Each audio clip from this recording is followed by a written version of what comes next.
What's up, guys? Adam Edgerton here with Dynamite Inspections and Marketing alongside Jeremy Luckenbill. We want to come to you today talk more about make ready, but more so on what you should do as a tenant prior to moving out.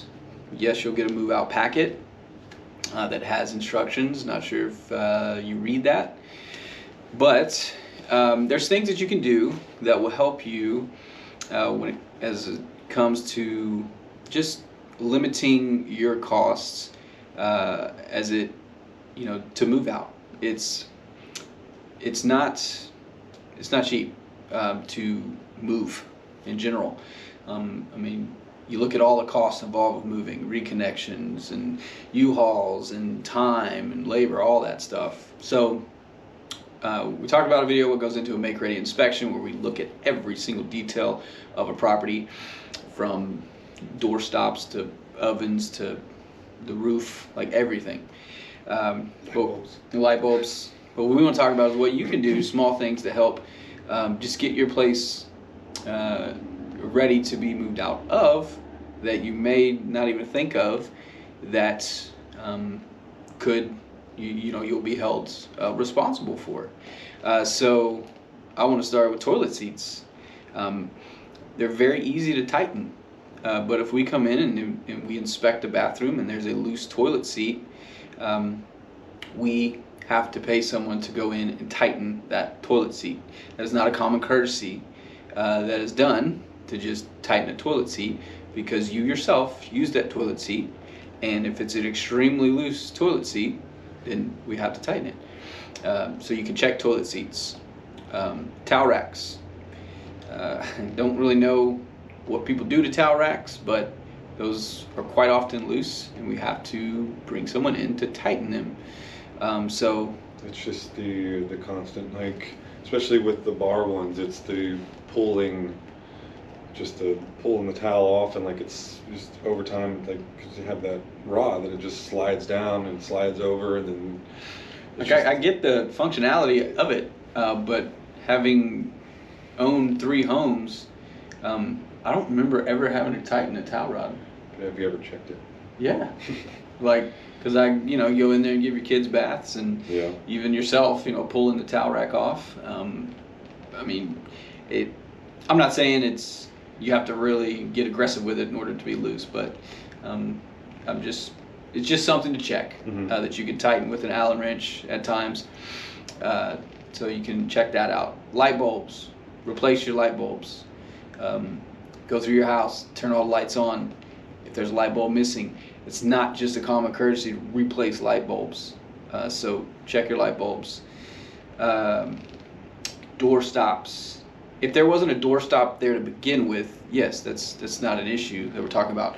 But if a door stop's broken, or someone, maybe you had a child or something, unscrew it and it's just lost, you want to replace that, because how you found the property or took possession of the property is how it has to be brought back up. If you get your carpets cleaned, we need an invoice. You need to show proof that a vendor did it. Having a place deep cleaned it's not a guarantee of that doesn't need to be cleaned again, because we have to show as a business proof that we did our work to clean it and sanitize it. If there were pets, have to do the treatment, so stuff like that. But for you, just focusing on the small things will help when it comes to that move out time. And then when you do have to kind of determining that security deposit, it'll help with that. Anything I left out? Just make sure the property is empty. Because even if you leave cleaning supplies behind, or you leave things in cabinets, or just random, like we like to call when we were moving the piddly stuff, you leave that behind, we then have to send somebody to what we call a trash out, and they have to remove it, and that's a cost. So even if you're like, oh, that's just some hand soap, I'll leave that. Oh, it's just a pan, I'll leave that. No biggie. No, it's not a common courtesy just to empty that stuff out. But he's right, and in the yard, like if you leave stuff in the yard, like we have to pay someone to do that, and that's going to be a cost that's associated with the move out expenses. Air filter. Make sure that, I would say, the day you're moving out, just check it and change it. Actually, I wouldn't even say check it, just change it to make sure you have a fresh one. Because that is something that is looked at on the make ready inspection, and if it needs to be changed, then there's going to be a cost associated with that. It's just all these little things that you as a tenant can do prior to moving out that will alleviate a lot of the costs.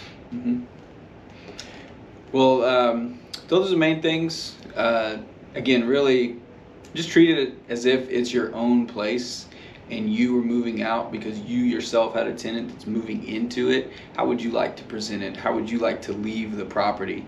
Do not do touch-up paint. Don't try to hide stuff. I mean, if walls get damaged, and those are going to be part of what has to be taken care of.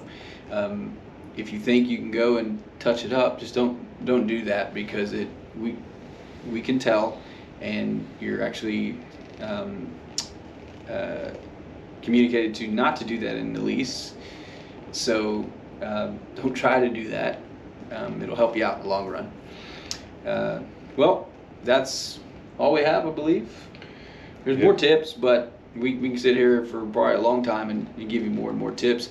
But you can always communicate with us, reach out to us prior to your move out if you do have any questions, because we are here to serve you. We're to help you with that, and we want to be that point for you to where you can come to us for any questions or concerns, and we want that relationship with you.